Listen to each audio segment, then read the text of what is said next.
बिस्मिल्लाहिर्रहमानिर्रहीम। अस्सलाम वालेकुम। कैसे हैं आप सब? उम्मीद करती हूँ कि आप सब लोग खैरियत से होंगे। अच्छा जी, तो ये आप देख रहे हैं कि सुबह-सुबह का वक़्त है और मेरा किचन खूब फैला हुआ है, बिखरा हुआ है। हालाँकि आज से पहले कभी ऐसा नहीं हुआ, मैं रात को किचन साफ़ करके ही सोती हूँ। लेकिन आजकल कुछ इस तरह की रूटीन हुई हुई है ज़िंदगी की कि कुछ समझ नहीं आता। बस परेशानी भी बहुत हुई हुई है। मैं अभी आपसे आगे चलकर शेयर करती हूँ, तो बर्तन तो मैंने वॉश कर लिए हैं और अब मैं नाश्ता बना रही हूँ।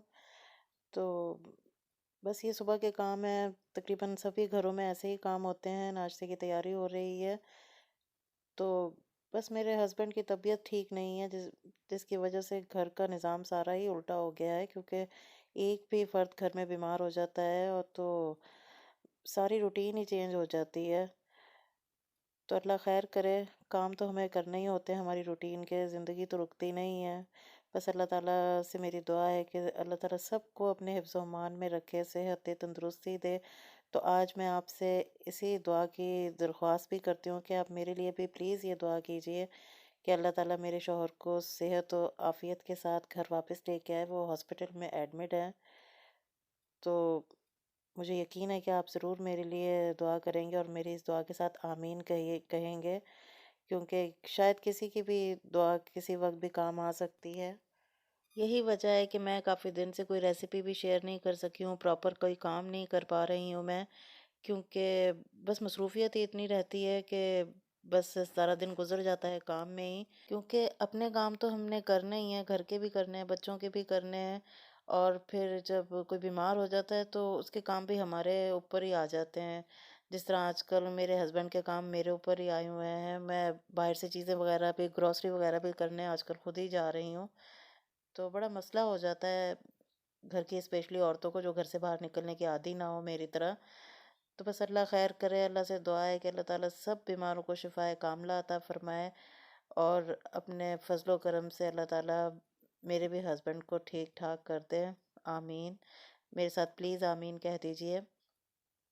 तो चलें, इसी तरह हमारा नाश्ता बन गया है और अब हम नाश्ता करेंगे और नाश्ते करने के बाद फिर मुझे और भी काम करने हैं।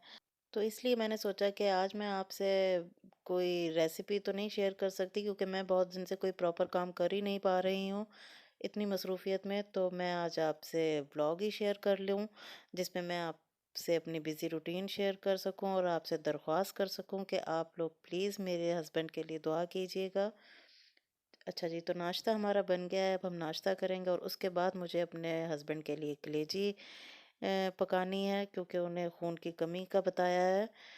तो ये कलेजी मैंने 1 किलो ले ली है, तो इसे मैं अभी बनाऊँगी, लेकिन उससे पहले इसे वॉश करना बहुत अच्छी तरह से ज़रूरी होता है, क्योंकि इसमें ज़रा ब्लड वगैरह ज़्यादा हो निकलता रहता है बार-बार। जितनी बार धोएँ हम कलेजी को उतनी बार ही निकलता है, तो बाज़ लोगों को ये पसंद नहीं होती है।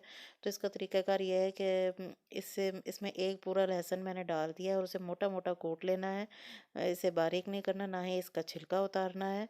तो इस तरह मोटा-मोटा कूटने के बाद इसे हम कलेजी को एक दफ़ा मैंने धो लिया था, तो उसमें ये सारा हम लहसुन लगा के रख देंगे।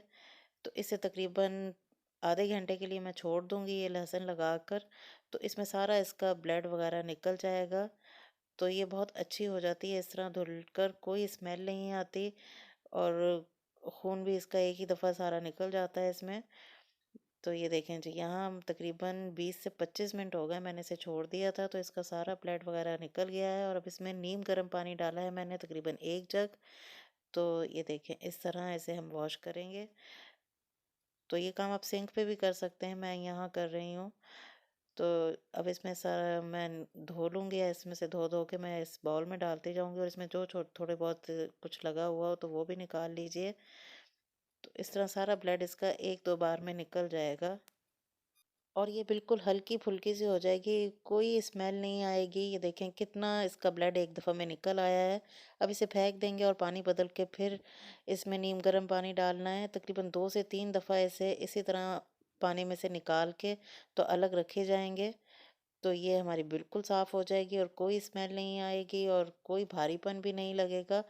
और लगेगा नहीं कि बाज़ लोगों को जो कलेजी से एलर्जी होती है कि घर में कलेजी पके तो एक अजीब सी खुशबू आती है घर में, तो वो भी शिकायत इससे दूर हो जाएगी इंशाल्लाह ताला। कलेजी धोने के और भी बहुत से तरीके हैं, लेकिन ये भी ईज़ी रहता है। मैं अक्सर इसी तरीके से धो लेती हूँ। 1-2 तरीके और हैं, मैं आहिस्ता-आहिस्ता इंशाल्लाह ताला वो भी आपसे शेयर करूँगी। तो आज तो मैं जल्दी थी तो मैंने इसी तरह ये कर रही हूँ। इंशाल्लाह ताला कलेजी की रेसिपी मैं आपसे जल्द ही शेयर करूँगी, बस ज़िंदगी मेरी रूटीन पे आ जाए, अल्लाह करे। अच्छा जी, तो कलेजी हमारी धुल गई है, तो अब काम तो हमारे चलते रहेंगे और भी। तो अब मैं मौसमियों का यहाँ जूस निकाल रही हूँ। मेरे हस्बैंड को जूसेस वगैरह का कहा है, तो अब मैं ये भी निकाल के हॉस्पिटल भेजूँगी। तो बाकी काम भी इसी तरह चलते रहेंगे। बस अल्लाह ताला से दुआ है कि अल्लाह ताला हमें खुशियों के साथ काम करना नसीब फरमाए। काम तो घर में होते ही अच्छे लगते हैं। अ, बस अल्लाह ताला खुशियाँ अता फरमाए सबको, और जिसकी जो जो मुश्किल परेशानी है, कोई बीमारी है, अल्लाह पाक उसे अपने फजलो करम से दूर फरमा दे। और तो दुआएं करते रहना चाहिए, और आप सब भी मुझे दुआओं में याद रखिएगा।